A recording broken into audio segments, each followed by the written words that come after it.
right, folks, welcome back. This is another week, another nightmare of scheduling for those people that live on the other ends of the globe. We're sorry, but we're here. It's late. It's Omnic Lab week. It's 170. We're here to talk about Overwatch, but this week we're not really going to be diving into strategy because this week is what we normally would be doing for the last couple years, which is preparing for BlizzCon, getting an episode ready to go, talking about Halloween Terror. And you know what? We kind of just decided that we're going to talk about BlizzCon predictions because usually we get to do this the day before BlizzCon with a bunch of other podcasters at the panel. But because we're not going to be there this week, yours truly, Rob and Andres, are going to be discussing everything we can about the leaks and the things that people are actually thinking are going to be real leaks and fake ones, projections, and the Halloween event in short. I'm going to be a little low on the voice because I'm trying to conserve my voice. I got to teach tomorrow, and I taught a double back-to-back days with elementary kids this week, and they like to give you high five a lot, so I'm trying to not get sick. So we're going to go with that. But my name is Rob. If you're new around here, we're a podcast normally talks about strategy only in Overwatch, but this is a bit off of the beaten path. And joining me, as always, Andres. Welcome to the show. You're on the mic. What's up? What's up? Yeah, glad that we're finally able to record. It's been kind of a rocky week. I've been super busy, so it's part of my fault why we haven't been able to find a good schedule. But that being said, we are coming into that end of the month that I like to call the dark ages of Blizzard, because this is usually the time where you just don't hear anything from them. There's a lot of speculation going on, and I think that for this BlizzCon, they have a lot in store based on a few speculations here that I have, but we'll get into that in a sec. So yeah, that's why this episode is going to be dedicated to that, us sort of theory crafting what might come out of that, what might want to come out of that, and we do encourage all of you guys, the listeners, to tweet at us or ask us in the Discord or write in the Discord what do you think is going to come out of BlizzCon. Absolutely. I put in a @here ping for anyone that was online this week on their BlizzCon predictions, but feel free to dump those in the general chat when we talk about them. Maybe something else comes up before the next week, but we got some things in the pipe work. But for a few announcements, just as a reminder, if you do get a chance to pop this in your earbuds beforehand, the game night is on the 25th, which would be tomorrow as of the time of recording for this. With probably actually it's today for me, but it's like at the end of the day for the day, and it's all timey-wimey stuff. But basically it's the last Friday of the month, which is not on the 1st of November. So the 25th this time around. We've also got our Patreon coaching still going on. I've actually completed a little lower than normal. I have to go update our spreadsheets because Andres and I try to keep track of who we get and when. I'm going to try to get Shazir in before the last day of the month after game night, which will be interesting if we can line it up. But if you are a Patreon at the $250 level and you sign up, you can shoot us an email, you can shoot us a message on Patreon, and we'll probably ask you heavily to get to sending us messages on Discord so we can schedule some coaching sessions. It's been one of our favorite new updates to the Patreon, whether you utilize it or not. We love coaching, and for those people that do take us up on it, it's been a blast, and we learn a lot too about ourselves and our coaching ability, and kind of get a chance to see the game from every angle, which is great.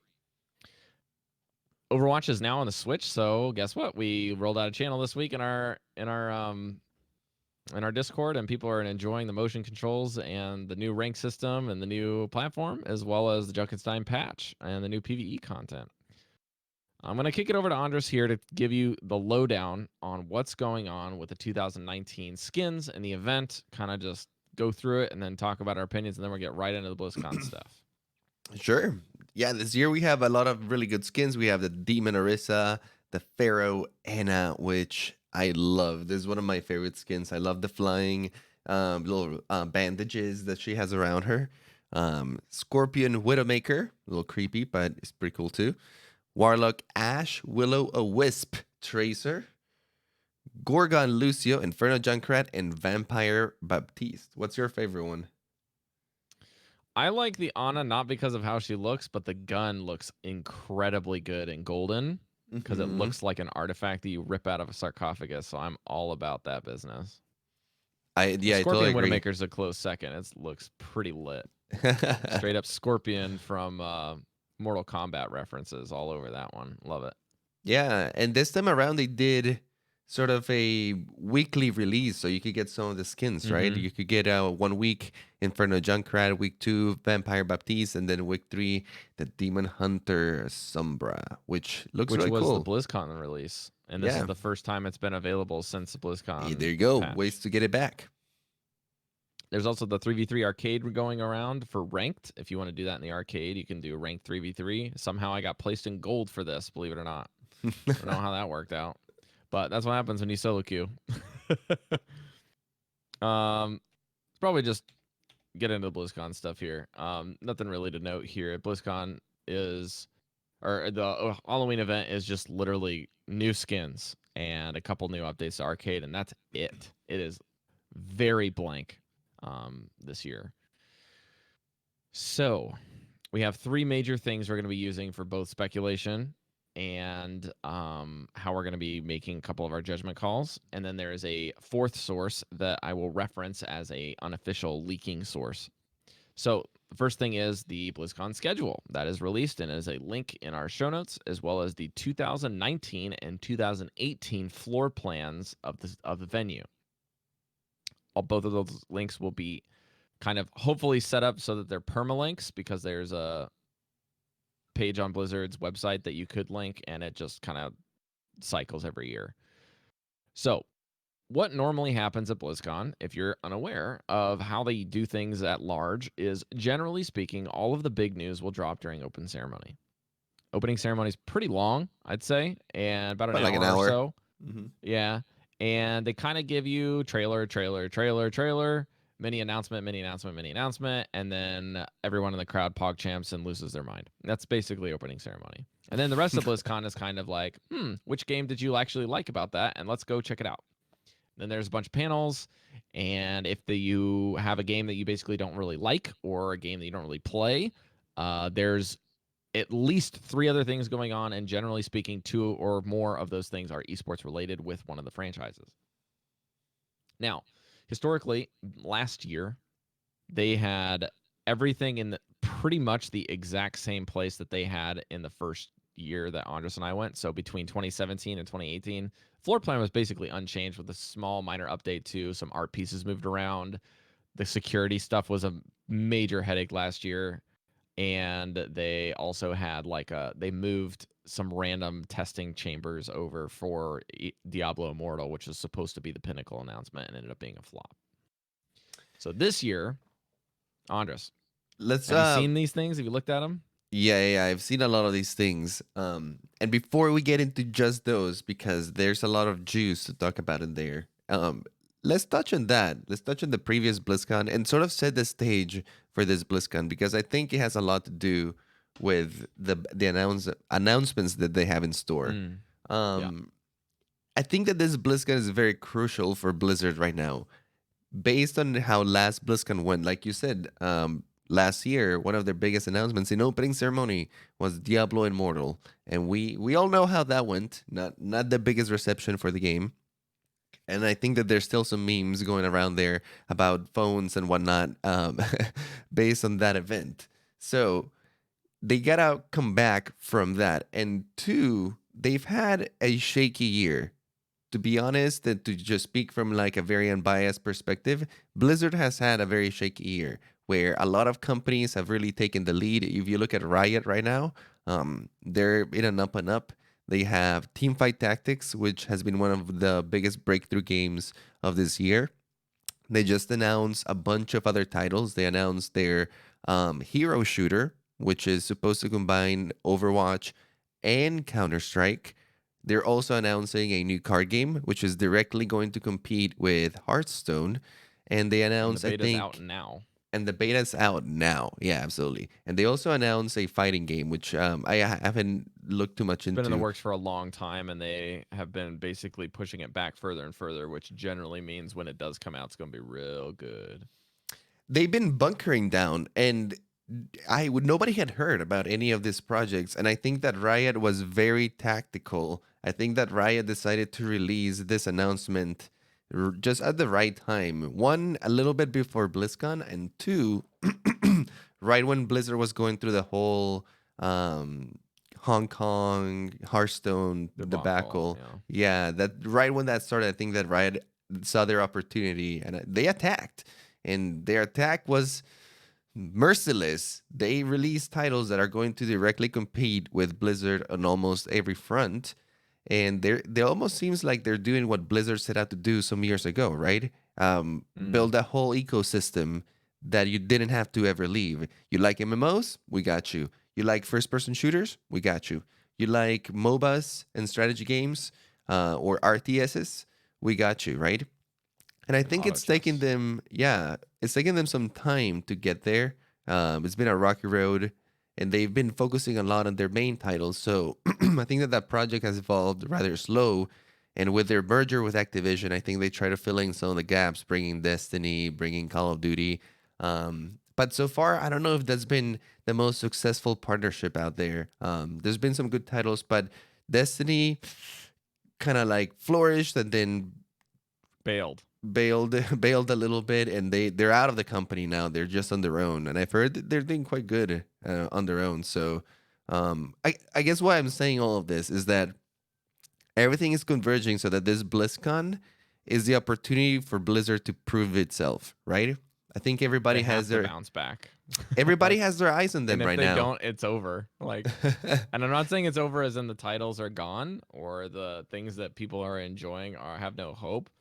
But if this is your pinnacle thing and the last two had been either par or disappointment after disappointment, and then you've been letting workers go, they had that big PR nightmare with like just It's been a rough year for kicking out a them. bunch of people, and then it's honestly really scary for a Blizzard fan that is positive or a cynic. Like, honestly, if I'm sitting here on my butt and I'm hoping that and praying that everything that comes out for Blizzard is exciting, even if it's just all Diablo stuff and I'm not a Diablo fan, great. But I really, really hope that they basically breathe life like Alex Straza into every single one of their franchises, because right now it's pretty sad with some of the titles, and other titles are just like, I want something new to do. That's kind of like the general consensus. Like, people get bored, gamers get bored very quickly, especially if they're competitive. We've got the whole downturn with Heroes of the Storm basically not getting any more esports support, kind of slowly getting put in the back burner. If you look at these floor plans, they took the demo area for Heroes of the Storm and they slapped it in Hall E, where they're basically making a kind of anniversary style Blizzard arcade of all of their retro games. You can play them. Heroes of the Storm's demo's down there. And so is Diablo 3. Is one of their retired games. Yeah, at this point, I mean, they still support it in good Blizzard fashion. You gotta give it to But they them. released a new hero 2 weeks before BlizzCon. Yeah, because that's not gonna be their forefront. That was my guess. They released Exactly. their best thing they're gonna show for that game already because there's no time. There's no time for heroes in this BlizzCon. So Um, let's get through the schedule then. Let's Oh look at the wait! schedule first. Yeah. One last thing that I want to mention here, because we're not trying to be like doomsayers saying, "Oh, Blizzard's going down." I highly The doubt end that. is coming. Blizzard has amazing franchises. Blizzard has been part of a lot of people's growing up. It's been one of those things that just was part of a lot of our childhoods, and we love some of these games. So I think that the audience for Blizzard is still there. The only thing they need to do is give something to that audience that they want, right? Because if they do, people will jump out of the woodwork to play their games. That's not a question. They know that, but I do think that they're at a moment where they have to earn the players' trust, and not only that, they are almost a new company this year, right? A lot of the people who were part of old Blizzard, the founders of Blizzard, a lot of them have left. And one of the remaining ones, one of the biggest ones, Mike Morheim, stepped down last year. So this is going to be sort of like the first BlizzCon after Mike stepping down and not being in the company anymore. So it's Yeah. almost like the new Vanguard has taken over, right? And they have to prove that they're going to keep the legacy of the old Vanguard with them, right? And I think that everyone is sort of looking at that like, okay, what's your play, Blizzard? What are you No, gonna show there's us? going to be a lot of stuff that we're going to discuss here in just a second, but like the biggest thing that I want to give out there that is positive is from the beginning of Overwatch, when they announced that they were going to do seasonal events that would be on a rotation. After year 1 of inventing each one kind of as a brand new feature, the first time we saw Lucio Ball, the first time we got the Summer Games, Junkenstein's, Overwatch Retribution, or not Retribution, it would be like the first of the Archives one, whatever that one was.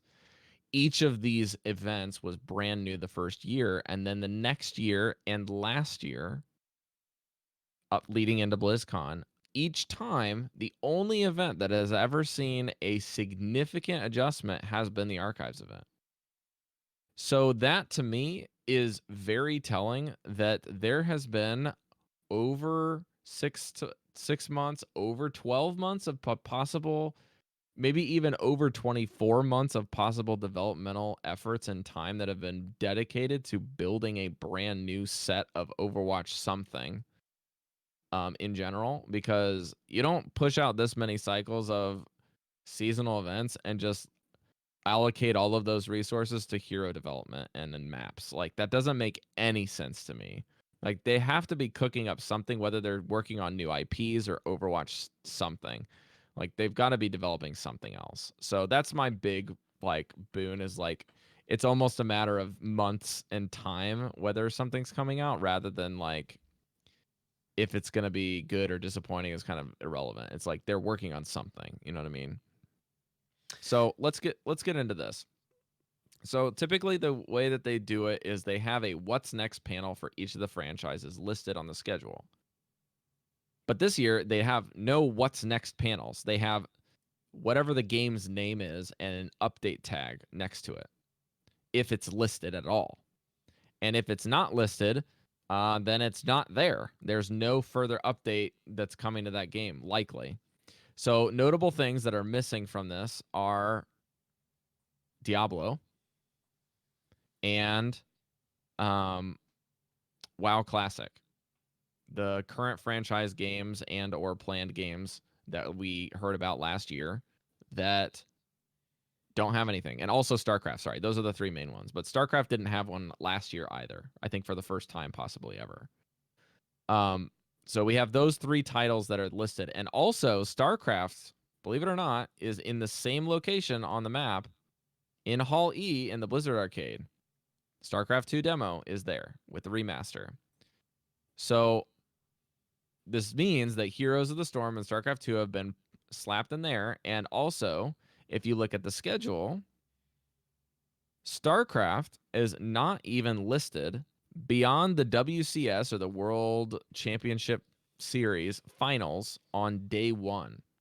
So StarCraft and Overwatch are sharing the arena this year, and all of the group stages are going to be played in the old, or rather, I guess I shouldn't say old, but last year where the StarCraft stuff was going on, which was Oh, the big Hall stage. Yeah, that's a A, huge stage legendary they had stage. for StarCraft. But to be honest, So, it was only filled on like the finals. The rest of yeah. the time was rather empty. So yeah, I could see them trying to repurpose that space. So what they're doing is they're throwing them into the arena for the first day to give them maybe some more viewers, kind of maybe even move them kind of in their own space. If people really like StarCraft, they can kind of go sit over there in the arena and get the feel for the esport. Mm-hmm. Maybe the last homage to World Championship Series before, I don't know, StarCraft 3 relaunches or something, or Mm-hmm. maybe they do something entirely new with a RTS. I don't know. Maybe they're hoping that Warcraft 3 remasters, Reforged gets revamped to the point that it's an esport. I don't know.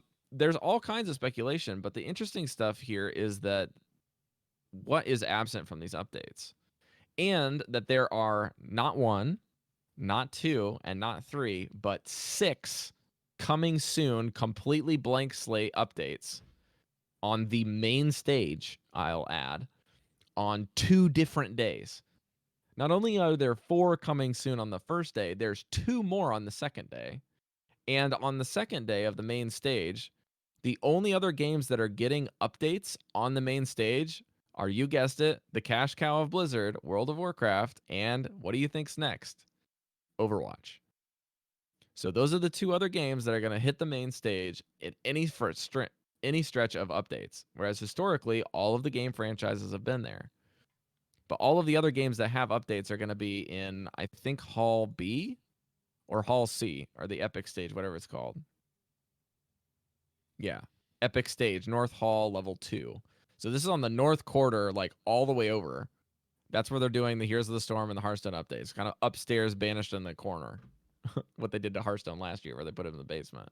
But Just they put him in the basically moved basement. Hearthstone out of the basement, and they moved all of the shops over to where Hearthstone was last year.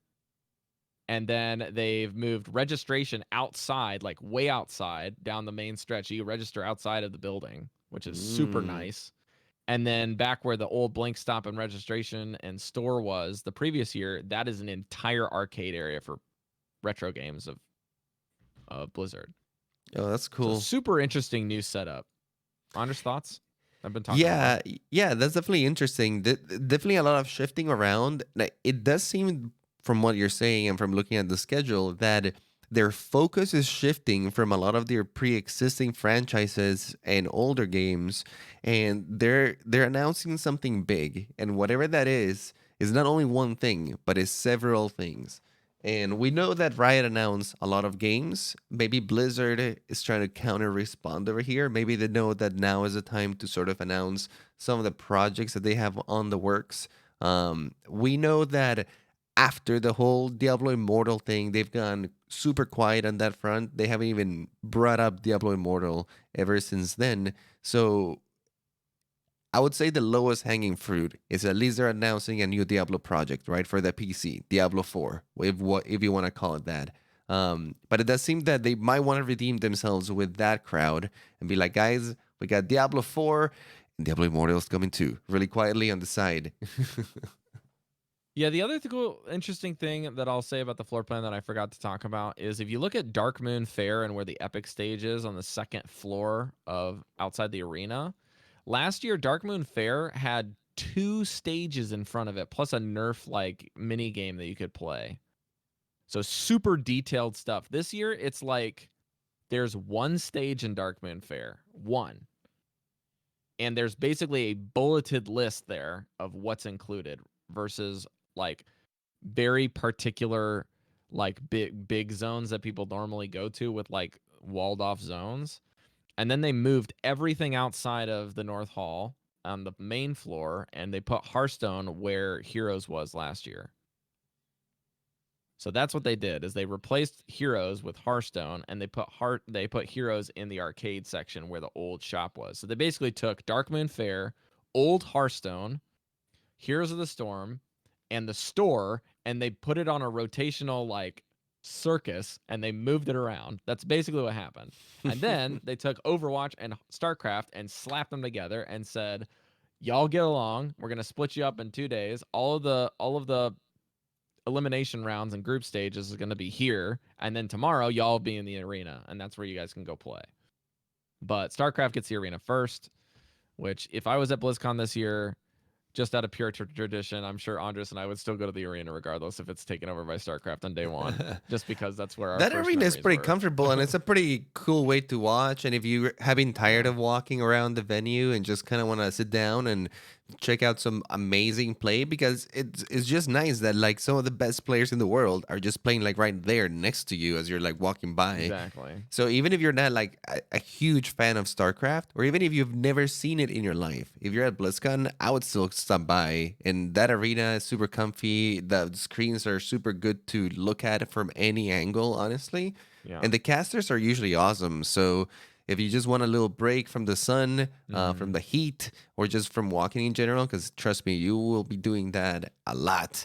The arena is Big awesome. thanks Big thanks to Fudgy Fudge for subbing for 3 months with Twitch Prime on the live Woo! show this week, and also being able to show up to a random live show last minute. Thanks for coming in for the show.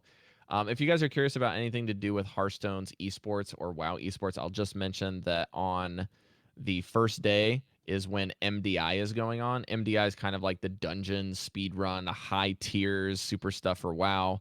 And then the initial match groups stages for the global finals for Hearthstone. But Hearthstone's esports is actually pretty robust this year as opposed to previous years. They've kind of brought it back after taking it away. So I think Hearthstone might be in a good spot for this time around. As a previous Hearthstone podcaster, I would actually even predict that Hearthstone might get something pretty big, just from virtue of what's been going on, and also because I know one of the developers for the Hearthstone team used to be a podcaster and a good friend of ours. And I saw him both years that I went to BlizzCon just randomly when I was on the street, like both times. It was just super crazy.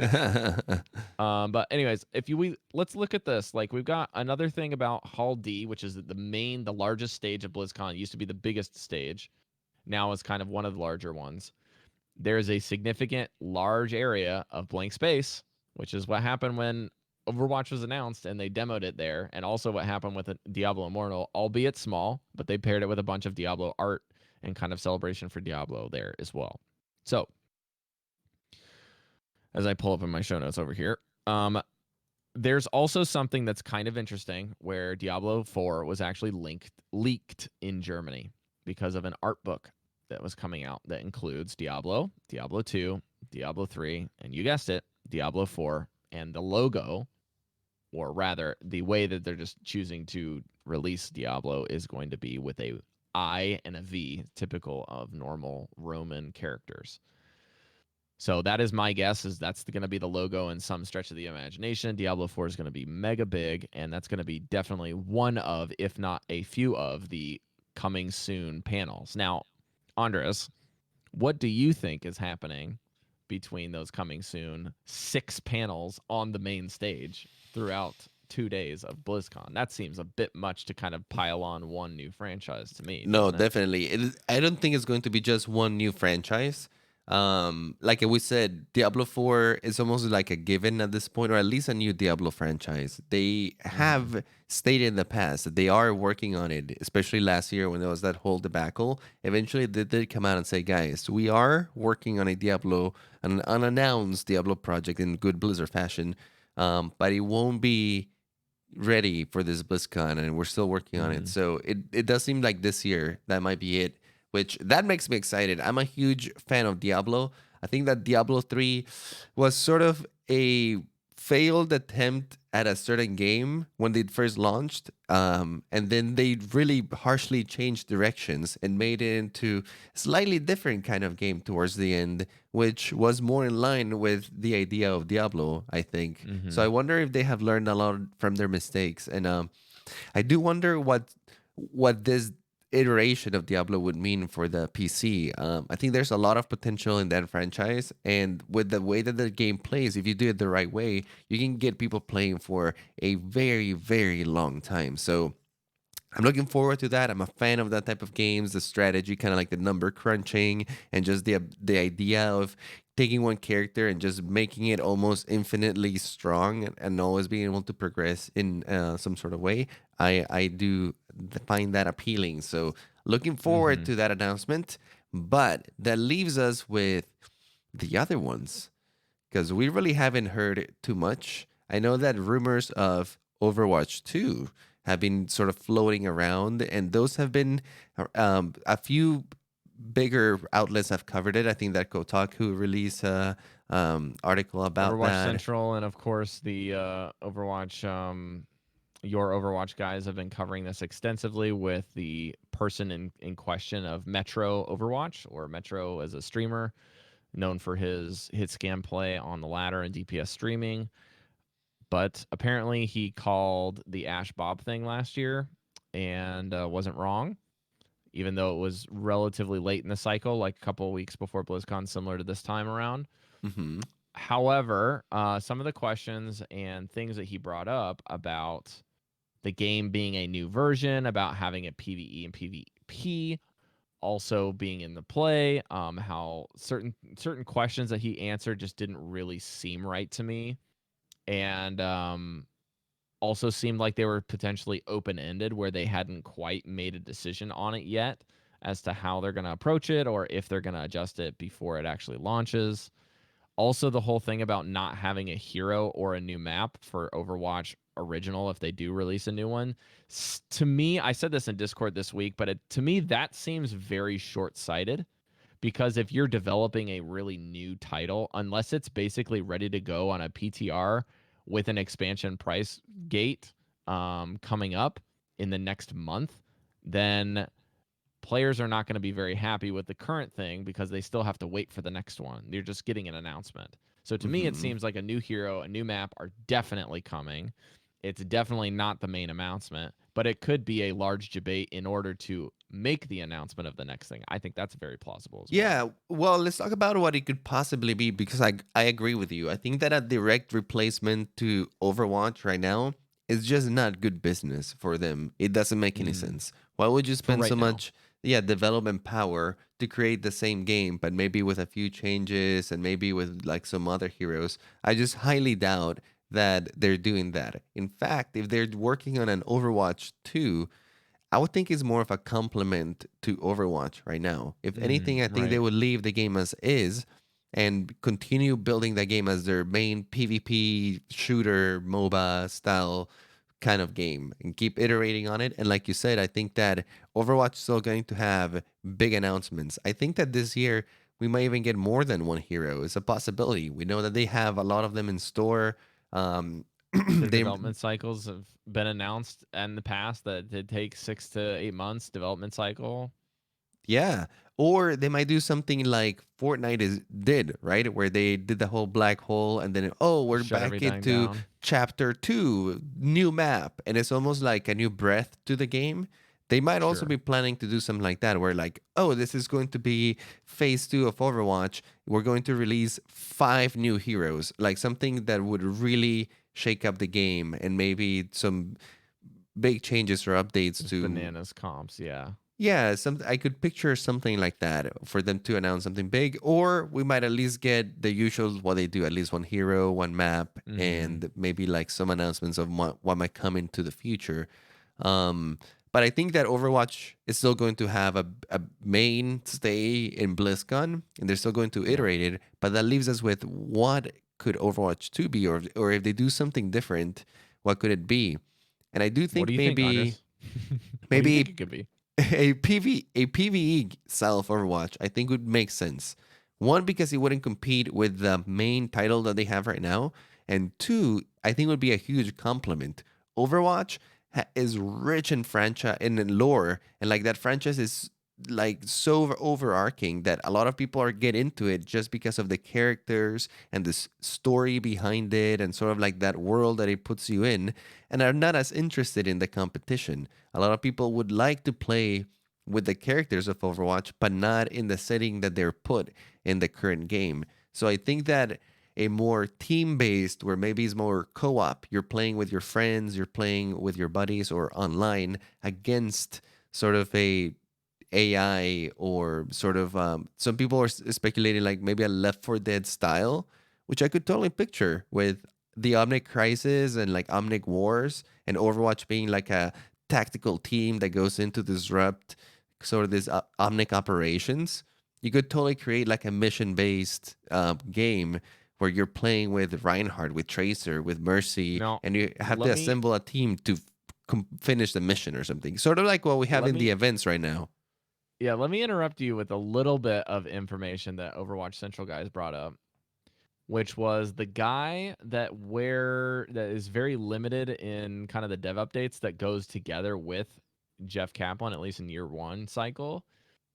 He actually was on the Medal of Honor team for development and game story and like mission development for that game. And if any of you have come out of the 90s and 2000s playing in Medal of Honor, you know that those games are incredibly well done, even if the graphics don't really match it. The stories are usually very gripping, the It's all missions are about the designed mission, yeah. well, the missions feel incredibly fun, and they're relatively historically, at least it makes sense that that mission would take place in that area. You know what I mean? So they're pretty the continuity is what I'm getting at is actually pretty good. That also being said, that um, with what you're bringing up, I'm gonna kind of backtrack a little bit and kind of see if I can bring a little bit of devil's advocate into that. Sure. So for running a PvE game that is separate or whatever in that kind of a title, kind of still to me will divide their player base a lot. A lot, because there are some people that will actually only play Overwatch to play A, quick play, B, arcade for the seasonal events, or C, just the lore and kind of like what they can do in it. Like they don't really play it. It's kind of more of a social thing. Like you grab a couple beers, you go hang out with some friends, you just go smash some quick play or go do some Junkenstein. Like that's how people enjoy the game. There's a lot of people that enjoy the game that way. They want to go watch really good play or they want to play really well, they do watch Overwatch League. And there's a very niche, or I'm sorry, that's not a niche player base. Like I actually like to think of the people that listen to our show, the people that are watching all the streamers and trying to get really good at Overwatch and playing it a ton. Those people are generally kind of like, I'd say maybe even the top 10% of player base. Like those people are just playing all the time and they're competing and they're trying to get better. They're actively doing all kinds of things that they can. They're getting coaching, all that jazz. But like that's not the norm of Overwatch users, folks. I hate to break it to you, but I don't think that's the norm. I think most of you guys out there, maybe not listening to the show, are the people that are in the casual player base. They are playing multiple games at the same time. They love jumping into Overwatch anytime there's an update, but they're disappointed because it's always the same thing. You know what I mean? Anytime you get a seasonal event, it's just new skins, new boxes, and same event. So what I think is that if they were going to do a extra title, there's got to be at least some kind of integration, to the point that I think that Overwatch 2 could potentially be a connected thing. The only one rift in this argument that I'm having a really hard time rationalizing is Kaplan has said multiple times between him and Michael Chu that doing more of those style things of like the PvE events that they do with Retribution and like the cinematics and all that jazz, as well as like bringing more lore into the game and ways to explore it outside of just like text-based promotions and PDFs and all that, is the engine. The engine is designed for the netcode and the high frame rates and, you know, the adjustment of everything so that people can play it competitively. So with that on the table,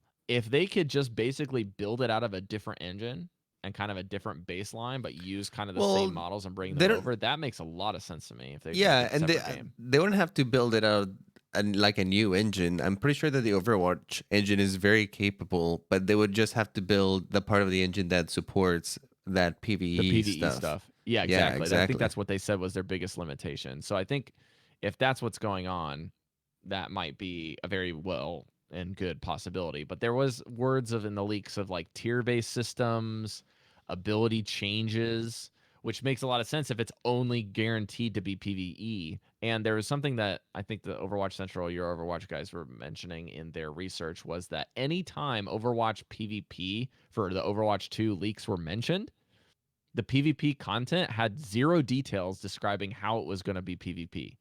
It was just paired with, it will also have this feature. And to me, that doesn't really seem like it would be in there. And if it does involve PvP, my guess would be that it would just be a ranking system or whatever. But like, I don't know. Andres, let's transition a little bit, because you had said something to me about auto chess the other day.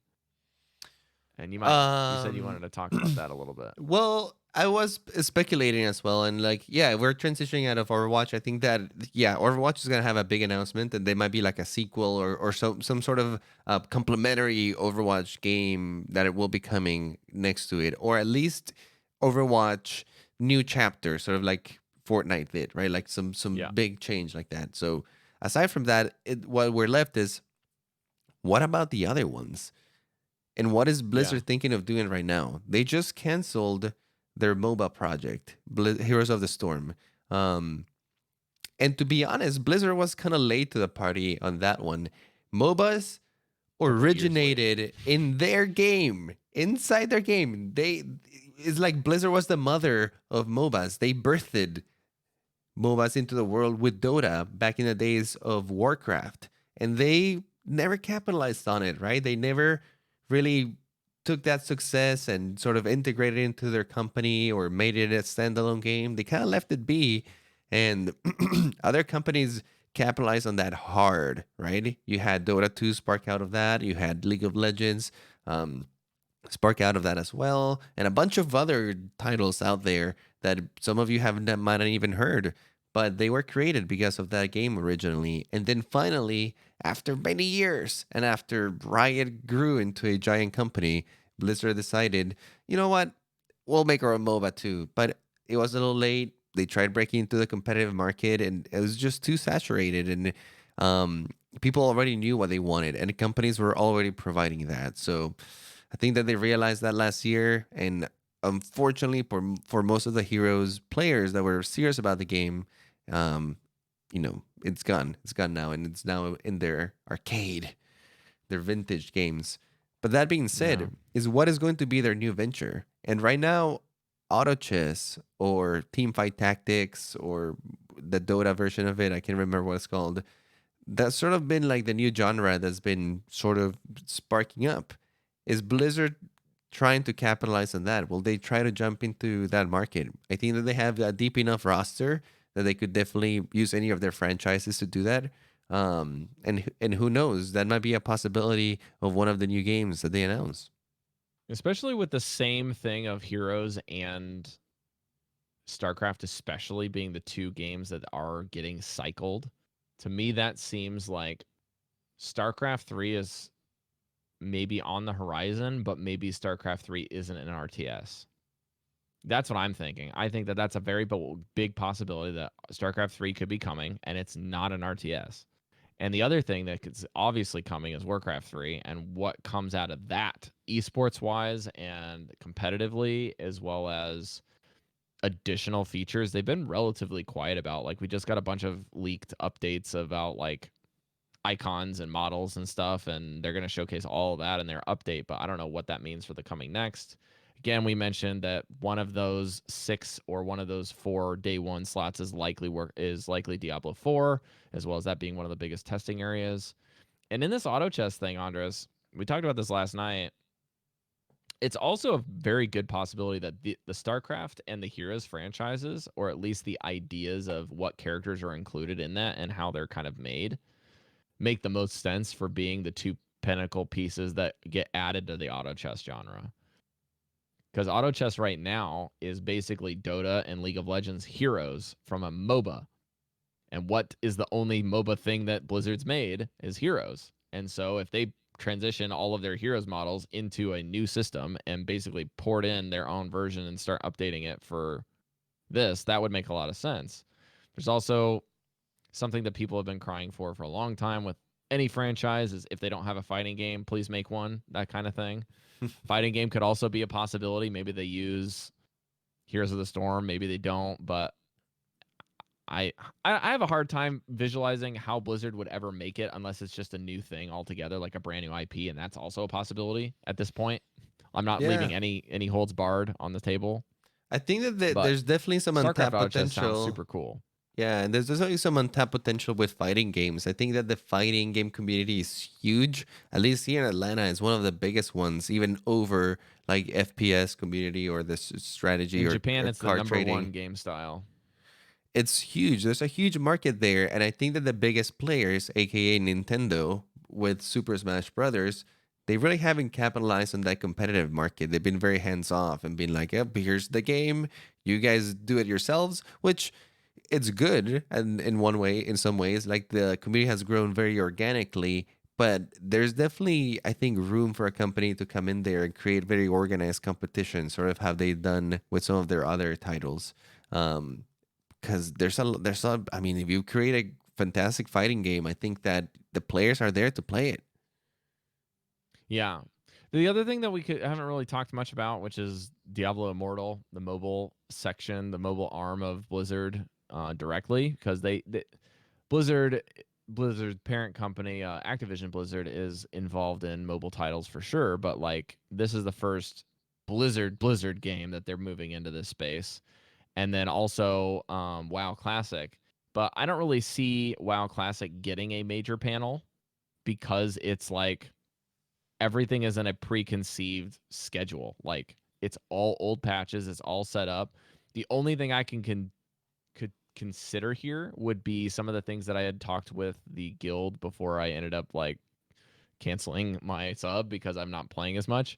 Um, is that there's maybe a possibility that they expand WoW Classic to Burning Crusade. They're like, oh, Burning Crusade's going to be announced, and that's not coming out until then. And here's the new schedule, and here's what we're talking about with it. Like, that could be very plausible. I don't know what would happen with an original game, but that could be really exciting because I know that Burning Crusade was one of my favorites, and there's some stuff in Classic that I was like, oh, this should be in Classic, and it wasn't. I was like, summoning stones. I was like, oh, I didn't realize that wasn't a thing because I played too much Burning Crusade. So anyways, those are two other titles that haven't really gotten mentioned. Diablo Immortal, to me, seems like they'd have a demo floor. I bet you Overwatch probably has an open demo floor for Switch just because it's recent. I don't think they would have a demo floor for console outside of PC and Switch just because that's not how they've done it historically. But that's the only thing I can think of. Yeah, Warcraft Reforged was announced last year, and we haven't heard anything from them. It's Demo expected to station, come yeah. out sometime this year. I think that's what they announced. So they might be finally saying like, "Hey, Reforged is here." That might be one of their announcements. Like you said, Immortal might be one of the announcements as well, next to Diablo 4, so they can finally like put it out there and maybe say, "Hey, it's out. Guys can play it right now on your phones if you have phones or something like that." Um, Yeah, I would venture to say that they're gonna make that into an established meme internally for They sure. have to.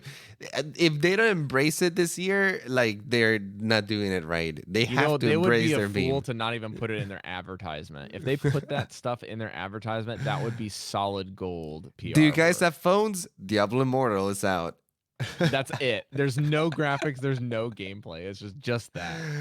They should. Yeah, they have to embrace it at this point. There's It's no so hiding it. good. Now, something of note here, looking at the floor plan, just for some extra info for you guys. There is an Overwatch World Cup international broadcast zone that you can go and observe from the outside in a box. There is the T-Mobile sponsorship, of course, and the Facebook gaming category are both outside of the legendary stage, which is where Overwatch will be for the opening ceremony or for the first day, not the second day. There's also a couple of the other sponsors for Overwatch. Overwatch League is over there, and what was the other thing? Oh, there's actually a super tiny block that says ESPN, which I thought was super cool because I think ESPN's first time showing up was last year, or at least having a floor booth. Oh, that's cool that they But get a little I could spot be in wrong. there. Yeah. There's also some cool stuff where they have a designated zone for cosplay photo ops. Um, and the I don't know, the other stuff in the Blizzard Arcade, like the people that are kind of like talking about this, it's really neat that they're putting stuff in there like Heroes of the Storm and StarCraft 2, like we were mentioning.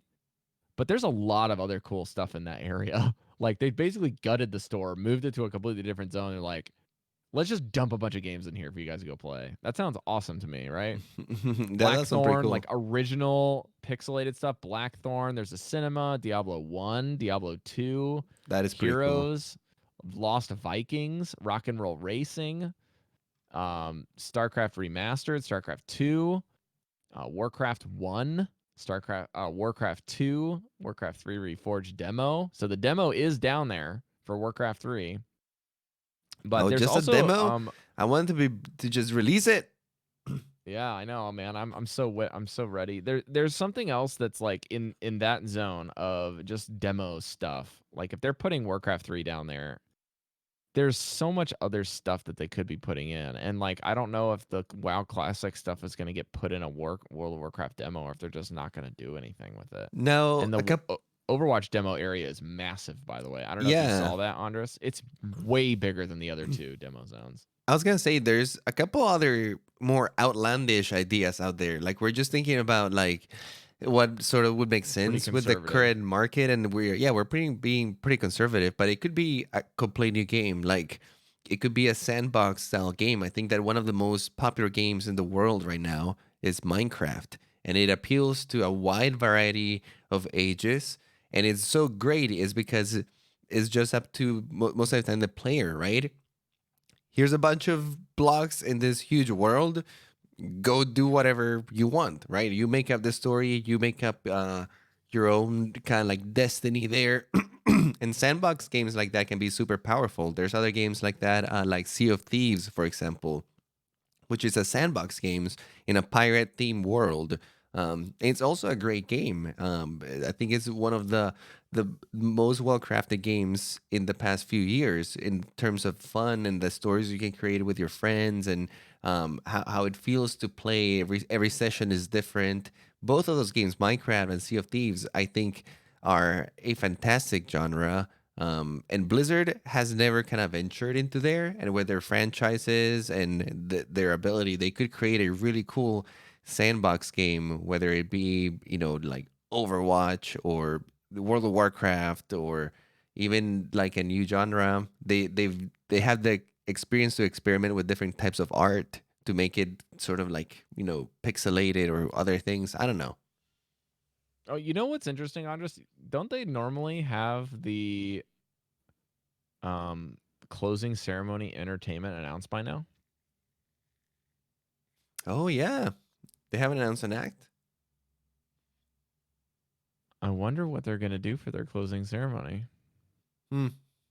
Hopefully not DJ Khaled. You know what I'm hoping is that all of the Overwatch World Cup players have to do karaoke for the losers final. Oh, geez. It's a horrible punishment. That's a horrible idea. You Oh know, man. a racing game could also be in store. I think that racing is a genre that has Relatively kind of been untapped. forgotten a little bit. Like, there's not that many Yeah, Gran racing games Turismo is out kind of there. the only one. Yeah. And this is maybe my own hope. I doubt that this is going to be something that they announce, but I would love it if there's a company out there who creates like a plane fighting game like Star Fox. I think that that was so cool in the Oh, N64. dogfighting. Yeah, no, Star Fox. Did you ever play it?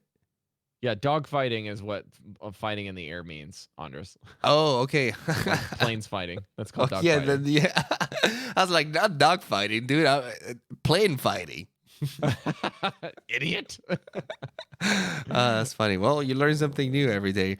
Yeah, they Um, they have like the World of Tanks genre, right? And then they had the whole thing where they did their own stuff with that, where they tried to do planes, they tried to do boats. Those are relatively popular, but they're all war like super specific actual things that I know. existed type I don't want fighting, you like a know? super realistic like jets fighting jets. I want more like a cool like Star Fox where you can like pick your ship, and different characters have like maybe different ships, and you can like pimp him out and upgrade him and Hmm. customize him. But then like you go and fight, or you can do missions. I really miss that game, man. Why You did know, nobody do a I cool didn't Star think Fox again? I didn't think you would say that, and I also didn't think you would say anything about Minecraft having competition with something. But now that you say that, I'm thinking more of like not Minecraft, but more like Animal Crossing. Have you ever played Animal Crossing, Andres? Yeah. I'm thinking that style of game seems very close to a Blizzard style, if you know what I mean. Like very whimsical, very much like, Hmm. hey, let's go do the things and let's go make friends and let's make a cake. Let's go. I mean, it sounds really cheesy, but like Animal Crossing has an cultic following. Like, let's be honest. Yeah. Like, it is big and it's not esports. It's not something they have to upcome with balance. It's just a good game.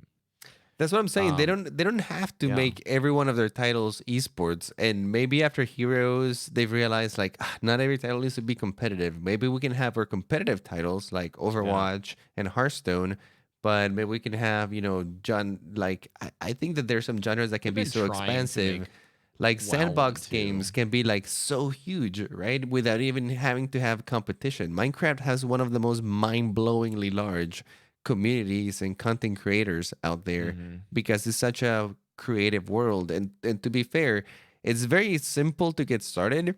But once you kind of start finding like the way different blocks interact and stuff, you can build the most incredible things in that game. Like people build functional computers inside of the game. That is just insane. Yeah, and they have like the game that's similar to to Minecraft that was super popular for a long time. It's called Terraria. It's basically a 2D version of it with like a little bit more adventure, a little bit more control, I guess you could say. It's a little bit easier to play. There's different stuff that you can do. It's overall different game entirely, but it's two-dimensional. It's kind of like a platformer. I've also wanted a platformer for a long time, and that's Blizzard's roots. Besides Rock and Roll Gaming um and all that, did have Blackthorn. Blackthorn was a platformer shooter game. Um, I don't know, man. There's just at this point, Andres and I talking about literally any possible franchise that Blizzard could spin up means that we're desperate. You know what I mean? Like we're just like And hoping for something. yeah, at this point we're just going down the rabbit hole. That's why I wanted to start with Yeah. the most tangible stuff at first. And at this point, yeah, this is just pure speculation and more of personal desire than anything else. Yeah. But yeah, I'm glad we had this conversation because. And sorry for the people who came to the show wanting to just listen to Overwatch stuff today. We just deviated a little bit from the norm. But I think that anyone who plays Overwatch is sort of in the lookout at Blizzard, right? If you play their games, you're so sort of expectant in BlizzCons because for a lot of gamers, especially Blizzard fans, BlizzCon can sort of be like a mini Christmas, right? Where all this cool stuff gets announced and you get to get excited and you get to be like, oh, we can do all this stuff. So it's a fun time as a content creator too because you're looking at what they're gonna release and oh, is there like new projects, new opportunities, new stuff that you can do? So overall, it's just an exciting time, I think, for the community at large, and that's why we want to take the time to maybe explore it and give you guys our take on what we think and what we would want out of BlizzCon. And like we said, feel free to write to us, feel free to tweet us, put it in the Discord. What do you guys want to see? Do you guys agree with any of the stuff that we've seen, or you guys think that we are just bad shade crazy? I will say I had an idea just now because I've been playing a lot of Destiny Say and it. like really enjoying it. They're gone from Activision Blizzard now. There's no holds barred from any sort of PvE focused entirely game that's like that. So Oh Overwatch yeah, could just Overwatch be Destiny, PvE. Yeah.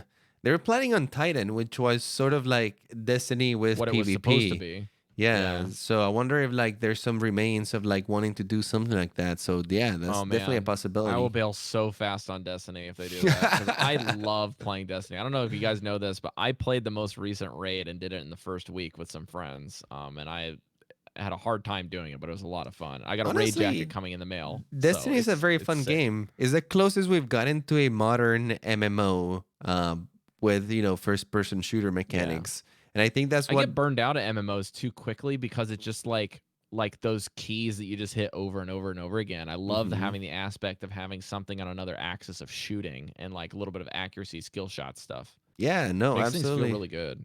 Yeah, and I think that there's also a niche for that. To be honest, like Mhm. Titan, the mega project that Blizzard had, was supposed to fill that gap. It was supposed to be a modern MMO that combined the best aspects of World of Warcraft and the that like social aspect of it and a huge world with first person shooters, sort of like what Destiny has right now. And they never quite got there. But I think that for a lot of people, that would still be an amazing genre to sort of explore, especially executed the right way. Usually, the Blizzard way that we've come to know, which Mhm. hopefully continues to be. Looking at you, J. Allen Brack. You know the only game we didn't pitch that is a possibility though that Blizzard could have done is a game like Fortnite or PUBG, Battle like the open Royale. I battleground mean, you know what? You're battle right. royale. That's We the should only game we didn't pitch as a possibility today. We at, got to the, cover our bases. at this point in good Blizzard fashion, they might, come in late to the They party might as just pull a fast always. one. Just be like, "Yep, we are going into the battle StarCraft royale Heroes genre." gone. No, StarCraft 3 open battle arena. Everyone is not. Honestly, I Yeah. hope I hope that they don't. Don't get me wrong. I like battle royales. In fact, I really enjoy playing Apex Legends, for example. And I have nothing against the genre, but I think it's a super oversaturated. It's Yeah. overdone, and at this point, there's just not like a lot of room to create something that unique in the battle royale arena, The only aside from reason maybe I'm just putting even your mentioning it franchise in it. is because they made Heroes of the Storm, and guess what? The MOBA market was way too oversaturated, and that thing tanked, and they still made it. Like, Like maybe they could do like I a wouldn't be behind it Warcraft before. battle royale where instead of like weapons, you're using like Fantasy. abilities and like fantasy. Yeah, like a What MOBA was that game that style. we played with Deathblow and Blevins that had kind of like that fantasy feel? It had like a wizard and like a Oh, that was from that was something Realm high res Royale. made, wasn't it? Yeah, Realm Royale. Realm Royale. Yeah, I could Yeah. see something like that That flying. still That could had be guns, interesting. but they had does had like all the abilities and stuff. I picture something more Mm-hmm.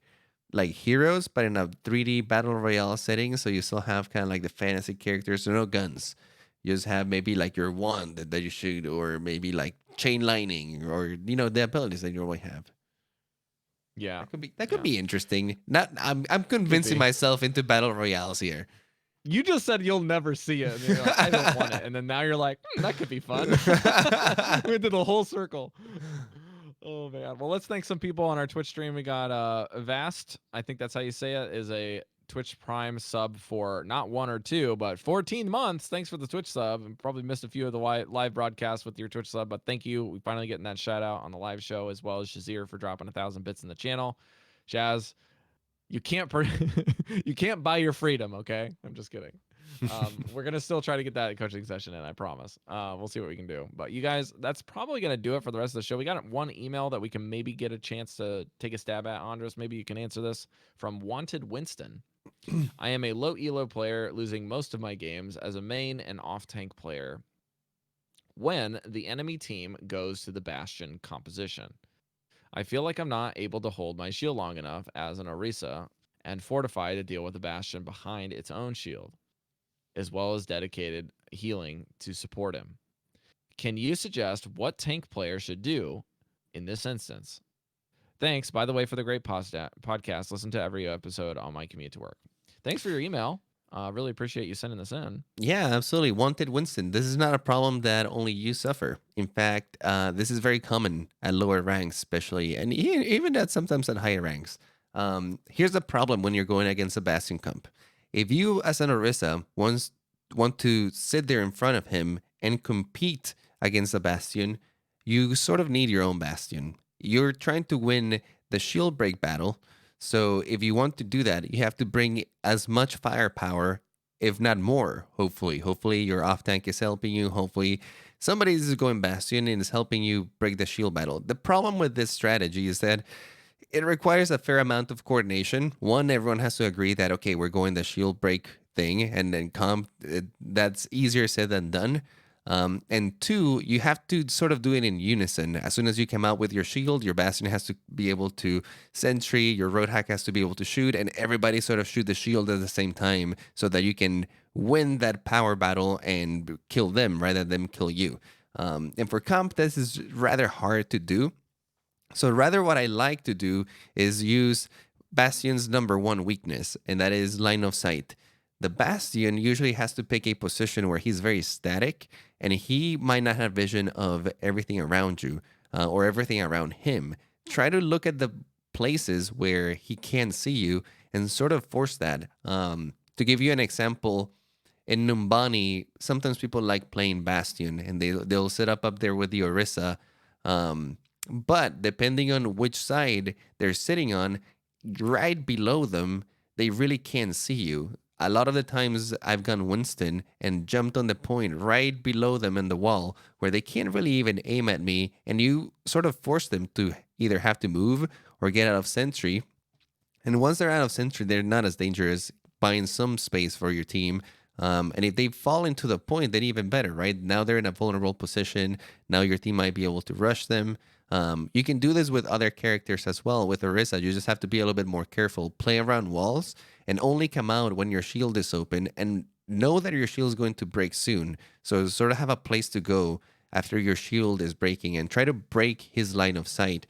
You don't even have to be contesting the point, but you can be moving your team around Just using the the shield for movement rather than yeah, using sticking the behind shield it. for movement rather than like competing until you find an angle where you can actually not only contest a point and maybe force him to move, but maybe you can get some firepower on them. Just notice if they have an Orisa and a Bastion, you alone are not going to be able to win that shield battle. You will need your team. So you go for one or the other. Yeah. If you got a pair with you, consider running a Roadhog alongside and try to coordinate a halt hooked from behind it. You can just yank him up and then pull him in.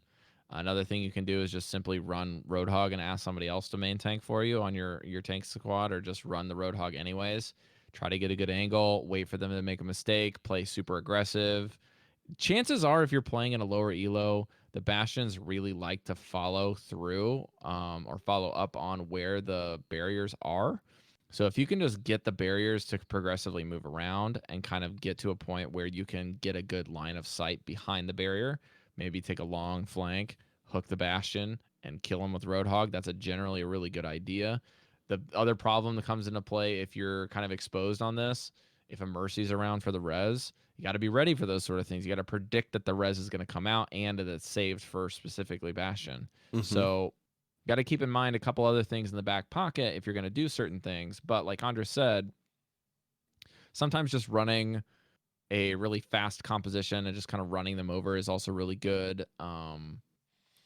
One thing I've that I've even seen noticed ball too, be a thing too, where you just kind of just go past them and go to the point. If they're not covering it, then he yeah, has to move. one thing that I've noticed too is sometimes the Bastion will not even be in a good position where you can really Right. use line of sight. And especially if you're in a payload map, for example, sometimes you can just use the payload to hide from the Bastion as you're pushing it. And then the only thing you're concerned about is about any heroes that try to contest the payload on you.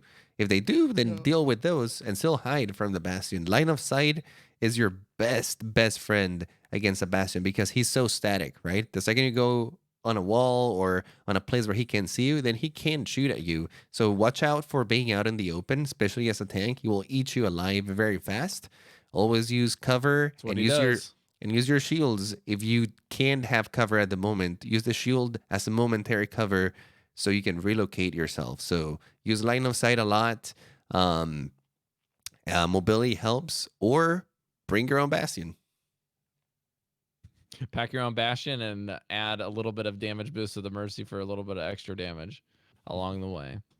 All right, guys, that's going to do it for episode 170. We will see you next week. Hopefully, we'll have a couple special guests from the High Noon podcast if we can get Blevins before BlizzCon. Otherwise, we may just run a show with Deathblow and run the trifecta of Omnic Noon.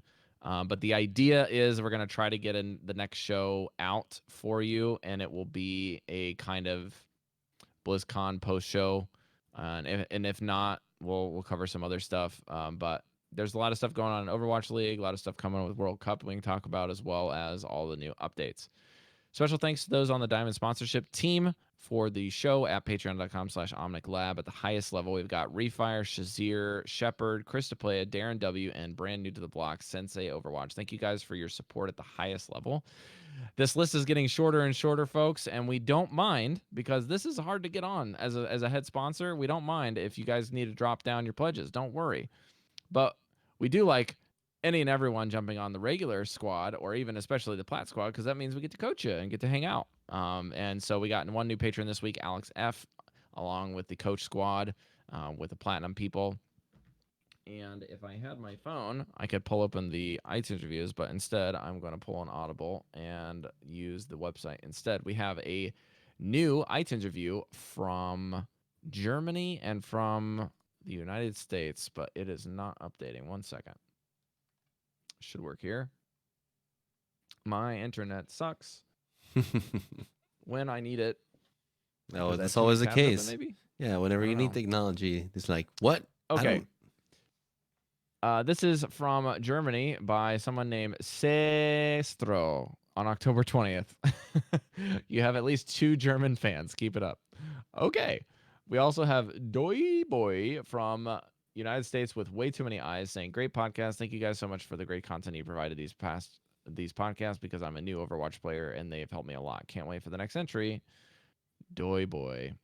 You guys are great. Thank you for spending the time to write us some iTunes reviews. We really, really appreciate it. If you guys have time, you have the ability to. It is the best way to help us out, that we can hear back from you, because most of the time the best way you can help support the show is financially helping us out on Patreon, sharing the show, getting your friends proselytized to listen to us, and just talking about us on Twitter and shooting us some messages. I got some really cool stuff. Andres got a big compliment this week on Twitter, where someone, I think that's Apple Podcast, posted, "Who do you think has the best intro?" and someone tagged our show, and I was like, well, that's an Andres compliment, because he made it. Did it. We made it, boys. A little bit of credit to the Overwatch team for making the theme, and then Andres for rocking out with it. But I think that's going to do it for the show, Andres. Why don't you let people know at home where they can find you when we're not podcasting? You can find me on Twitter at iPlayGames. You spell that IPLAI Games. You can find me on Twitter and Instagram at the tag NotRob, and you can yell at me on Discord with the same tag if you have a question or whatever. I'll be playing a lot of D&D this week, and dipping my toes into the DM chair hopefully next month. Preparing with my wife to do my first time co-DMing. If you have any tips and tricks, I'll definitely take them, but I feel pretty prepared, and we'll be using Roll20 with a full online team of Australian players, so we're excited. We'll see you guys next week for 171. You guys take care and enjoy your BlizzCon. Buy those virtual tickets if you want those skins, because the Tyrande and Genji skins are sweet. See you guys.